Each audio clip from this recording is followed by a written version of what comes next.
一睇到呢個 D 出口咧，就知道係我哋嘅中信信榮會呢度啊。咁中信集團咧就好巴閉啦！你依家買樓咧，你直接喺香港個中信咧可以直接轉到佢開發商嘅，你完全就唔使話去結匯啊，或者再轉翻人仔再過嚟嘅，佢直接喺香港嗰個中信咧就可以打到啲開發商嚟㗎。咁依家咧就啲清盤啦，剩翻3個戶型加起身咧都唔到20套左右，所以我哋都係嚟再 update 翻俾大家睇一睇。咁依家最平嘅130萬咧就可以買到啦，39萬嘅一個首期咧就可以買到我哋呢個單位。你依家見到咧就係所見即所得嘅一個交付標準，睇下我哋個過道呢啲啦，全部都係依家係現樓狀態。佢利用咗樓梯個位置，全部都係做咗個櫃，呢度又擺個洗衣機啊嚇。到時呢度擺翻個洗衣機啊，大眼嘅洗衣機，上邊可以接埋嗰個水喉，佢已經有預留個水喉位置俾到大家啦。咁第一層嘅位置呢邊亦都擺到個雪櫃。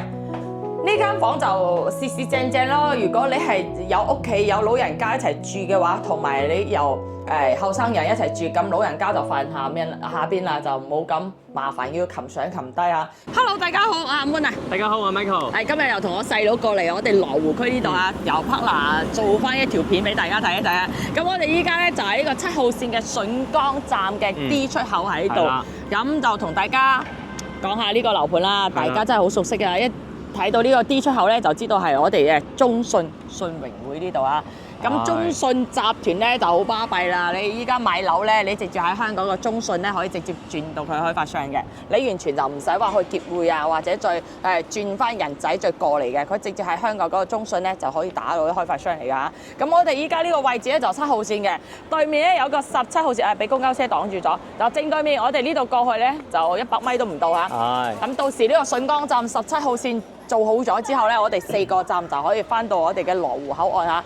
咁依家咧就啲清盤啦，剩翻3個戶型加起身咧都唔到20套左右，所以我哋都係嚟再 update 翻俾大家睇一睇。咁依家最平嘅130萬咧就可以買到啦，39萬嘅一個首期咧就可以買到我哋呢個單位，高回報嘅高出租率啊。咁隔離咧佢我哋呢一座咧佢有一部分咧已經係俾咗呢個溫德姆酒店啊，已經係開咗業㗎啦，有冇見到嗰個牌啊？6樓到9樓嘅位置咧就做咗個酒店嘅，所以我哋依家買咧就係20樓到30樓嘅位置啦嚇，咁就從我哋隔離嗰個電梯上去。依家咧我哋就入去再重新溫下書俾大家睇一睇佢依家一個情況。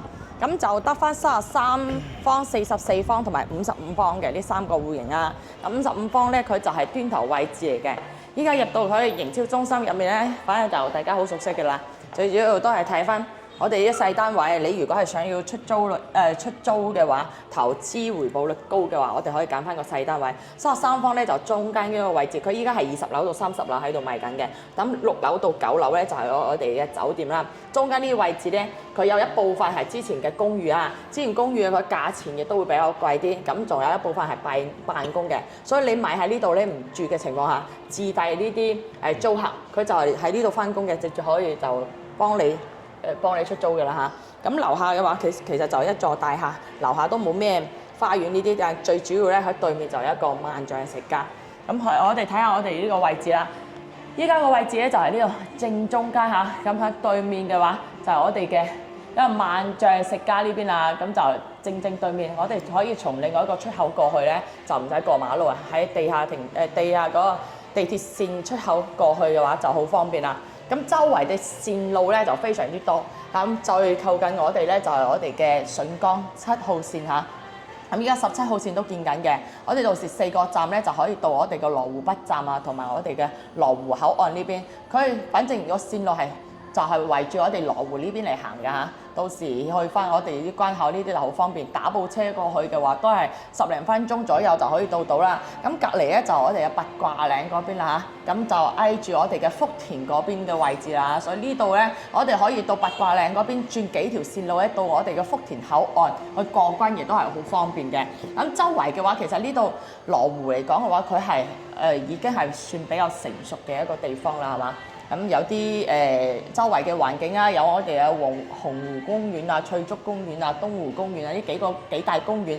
我哋呢度咧就另外一個方向咧，就係南向嗰邊係完全可以望到我哋嘅紅湖公園嘅。咁依家特價房源咧就望住我哋嘅珠寶大廈、黃金大廈。咁呢個周圍嘅環境嚟講嘅話，就除咗呢啲之外咧，我哋就係食嘢呢啲係非常方便啊！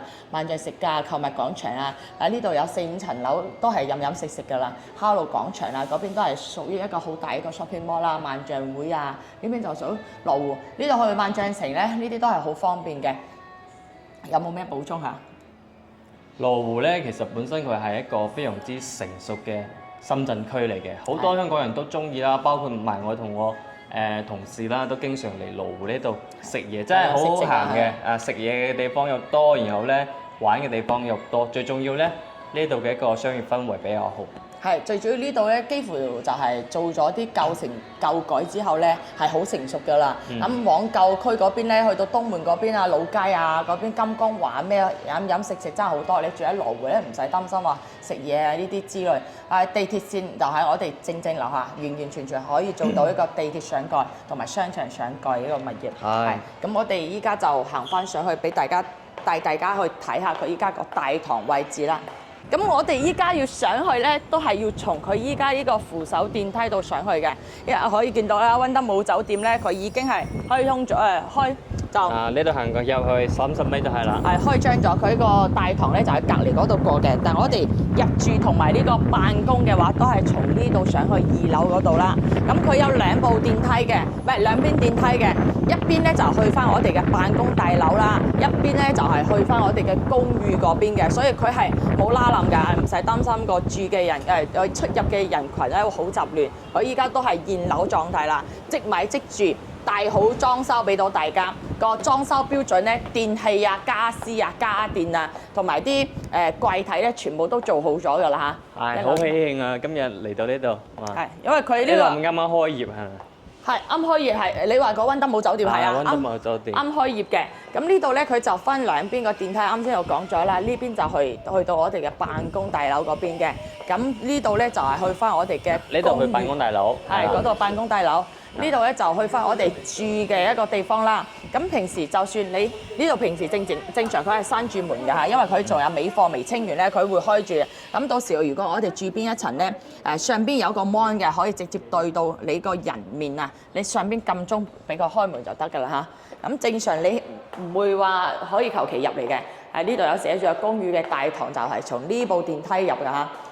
做得其實都係好大氣，中信嘅話，佢呢個品質嚟講係做得好唔錯啊！好乾淨，好企理。乾乾淨淨係。咁呢個電梯咧都用翻個 Hitachi 嘅一個電梯。我哋依家就去翻呢個28樓咧，俾大家睇下呢個特價房嘅。咁依家同阿 Michael 我哋先帶大家睇一個呢個33方嘅。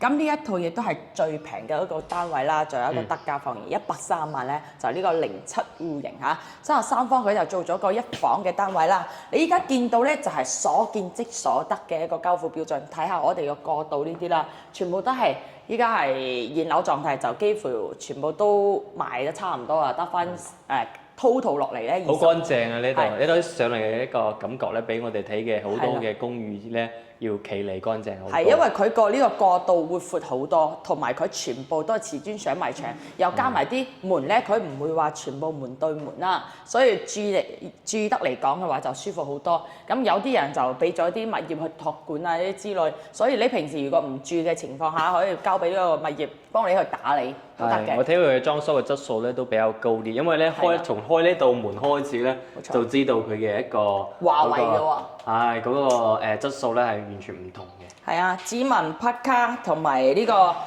密碼都係有埋嘅。咁呢個門咧就係比較唔算係呢啲裝甲門啦，就比較正常啲嘅嗰啲。呢個叫咩門啊？叫咩門啊？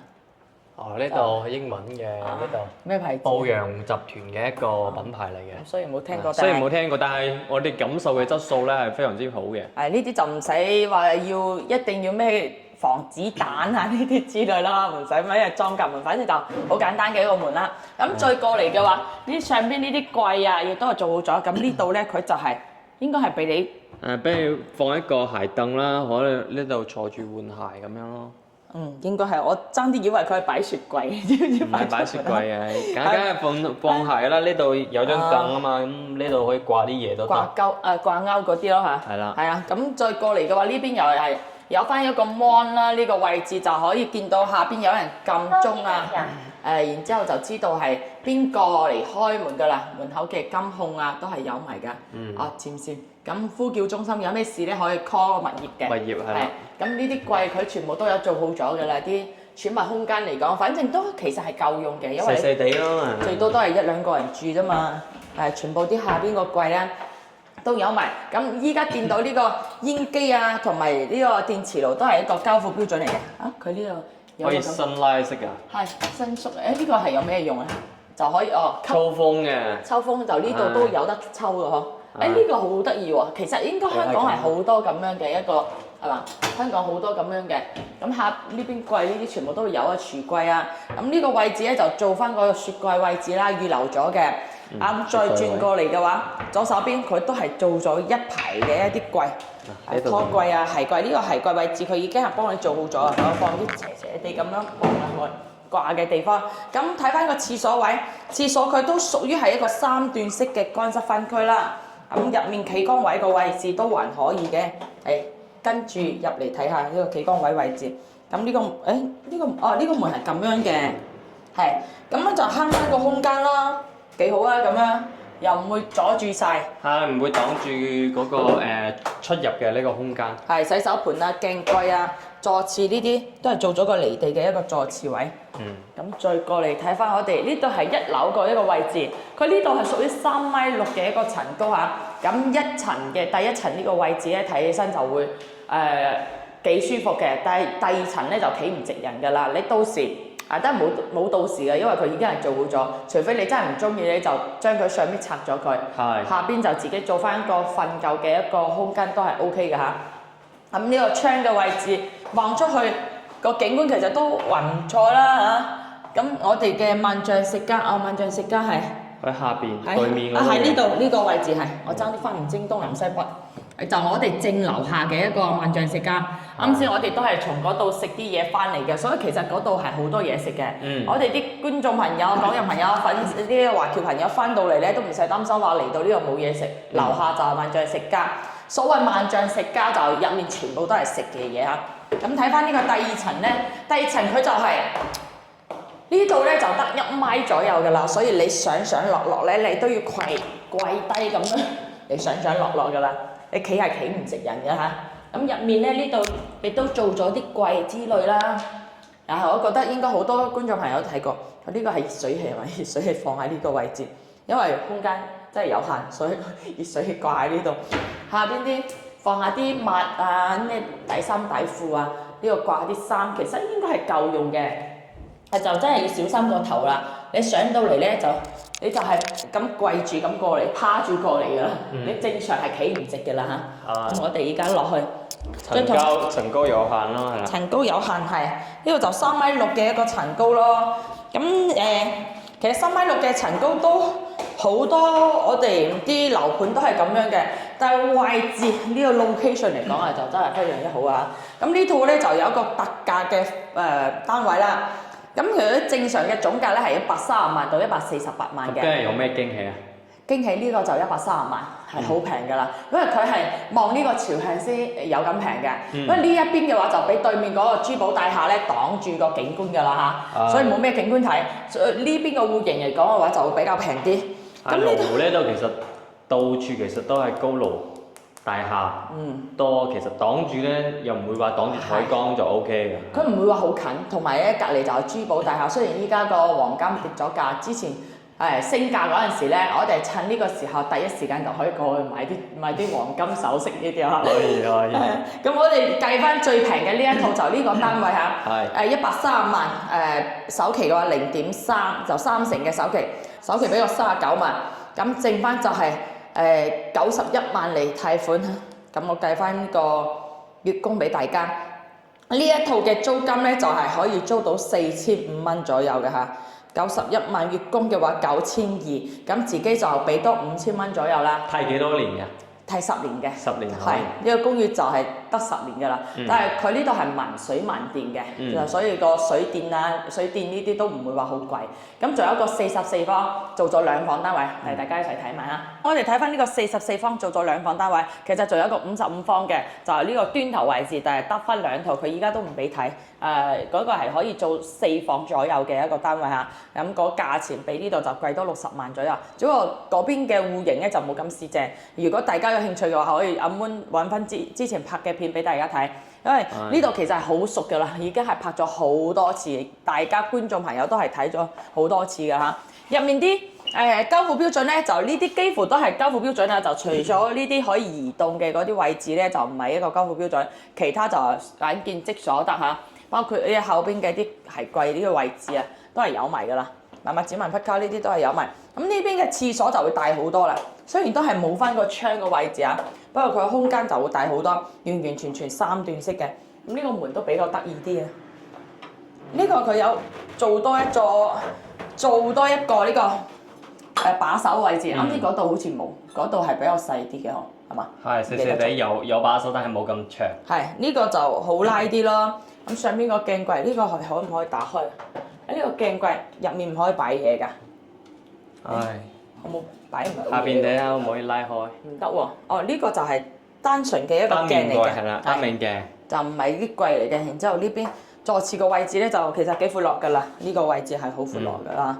咁再出翻嚟睇下呢邊嘅櫃咧，佢利用咗樓梯個位置，全部都係做咗個櫃。呢度又擺個洗衣機啊嚇。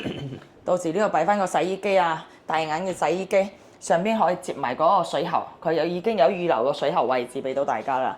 咁第一層嘅位置呢邊亦都擺咗個雪櫃。呢間房就四四正正咯。如果你係有屋企有老人家一齊住嘅話，同埋你由後生人一齊住，咁老人家就瞓下邊啦，就冇咁麻煩要擒上擒低啊。咁呢度住得亦都舒服啲嘅，對住呢個窗個位置。咁有翻個落地玻璃窗，採光嚟講係非常之唔錯嚇。咁呢邊朝向啱先唔記得同大家講下呢個朝向。呢邊就係朝西北向嘅，係西向啦，偏北少少。係。咁所以呢度太陽嚟講會比較猛啲，個價錢亦都係呢邊會平啲嘅。咁如果要貴啲就往南向嗰邊揀，但係其實都冇咩單位俾到大家揀啦。你想真係中意嘅話，咪過嚟現場睇下先咯。係。呢度可以睇到平安嗰個寫字樓。係可以，晚黑嗰陣時係全部睇到嘅。晚黑個城市夜景係好靚嘅。依家日頭啱好今日有啲落雨，陰天咁樣就睇，唔係好靚仔。有啲霧嗬。係有啲霧咁樣。係我睇嗰啲霓虹燈嗰時就深圳嘅嗰啲展會啊，哇嗰個寫字樓好靚嘅。依家呢個層高望出去咧，可以望得到咁好嘅景觀。係，依家我哋就20幾樓嘅一個位置。咁其實如果我哋咁樣裝咗燈之後咧，望出去落嚟嘅呢個跳高位置咧，就靚仔好多噶啦。望到我哋呢個，唔係我叫你睇廳個位置啊。哦，得。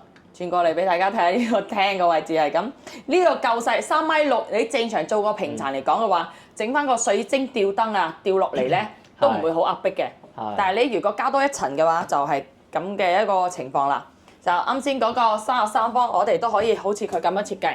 然之後呢度咧做個床墊咧就薄少少嘅，咁正常上到嚟就瞓覺。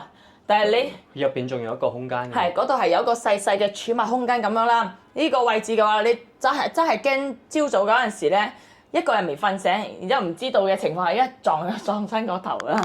咁入到咁你唔使入嚟咁高，我自己嚟啦嚇。入到嚟呢個有一個細細嘅儲物空間啦。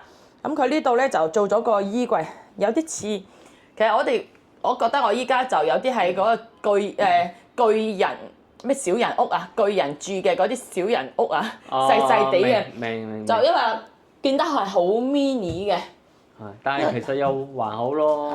你住翻咁樣嘅一個 loft 咧，就實用性咧係要咁樣去做咧，就性價比會比較高啲，同埋實用性會高啲。係啦，咁呢度入面個空間其實你話佢大咧，亦都唔大；細亦都唔細。就係最奇怪就係擺咗個熱水器喺呢度。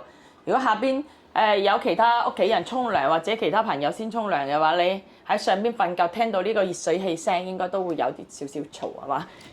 OK，咁好我哋沖涼10分鐘唔緊要，可以一齊入呢間屋沖涼嘅咧，都係自己友嚟嘅，唔使驚㗎啦。唔使擔心啊！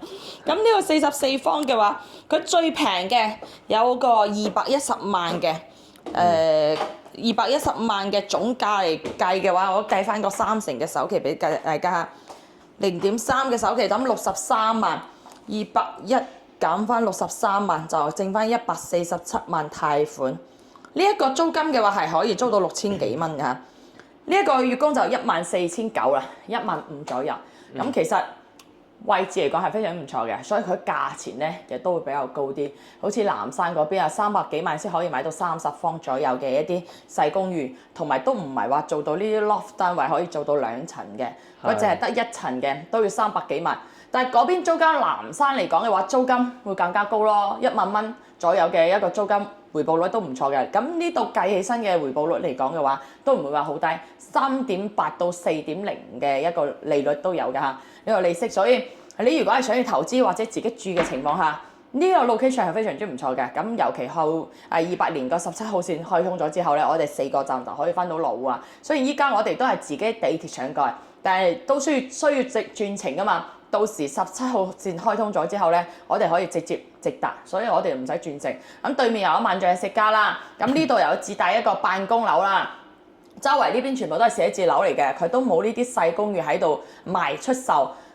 如果有嘅話，都係啲可能都係以前嗰啲二手單位啦。新樓嘅話，就依家係筍江呢一塊咧，暫時就係去呢個中信信榮會，所以佢個價錢賣得咁樣嘅情況下，其實我覺得唔會話好過分咯，地段唔錯嘅。係呢度買嘅咧，就係買佢嘅核心價值。冇錯啦。羅湖咧咁幾十年，一直都係非常之成熟嘅一個區域嚟嘅。咁你呢度咧賣得出嚟都賣得出去，後期咧就算自己唔住啊，都可以賣得出去啦。係啦，咁呢度就冇咩花園俾大家睇啦，所以都唔使話去到花園總結，我哋就帶佢咁嗰個最主要買佢一個核心嘅地段，咁同埋呢個租金嘅回報率啦，同埋佢呢個現成嘅有租客，同埋佢隔離嗰一邊電梯咧就係上到佢溫德姆酒店嘅，咁都係非常之5星級嘅一個酒店嚟㗎啦嚇。係羅湖其實咧都係好多香港人嘅回憶嚟㗎啦，係啦，冇錯。幾十年，然後咧你過嚟呢度經常飲飲食啊，或者去玩下，咁有間屋啊，玩完之後翻嚟住下，係24小時過關都得，係嘛？唔使翻香港幾好啊！係啊。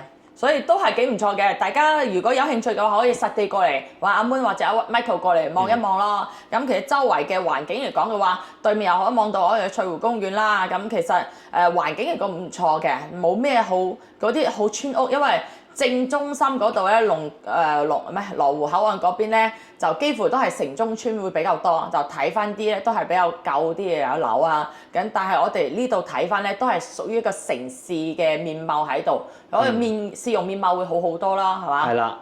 咁好啦，呢一集咧同阿 Michael 就分享到呢度。如果大家中意呢邊嘅話，可以過嚟實地過嚟睇一睇。又或者你想要揀翻正關口嘅嗰啲靚盤啊、二手筍盤啊，咁呢度都係好多資源嘅。講翻你嘅需求同埋你嘅要求，預算俾到我哋咧，就幫你配翻更適合你嘅一個樓盤。好，下集再見。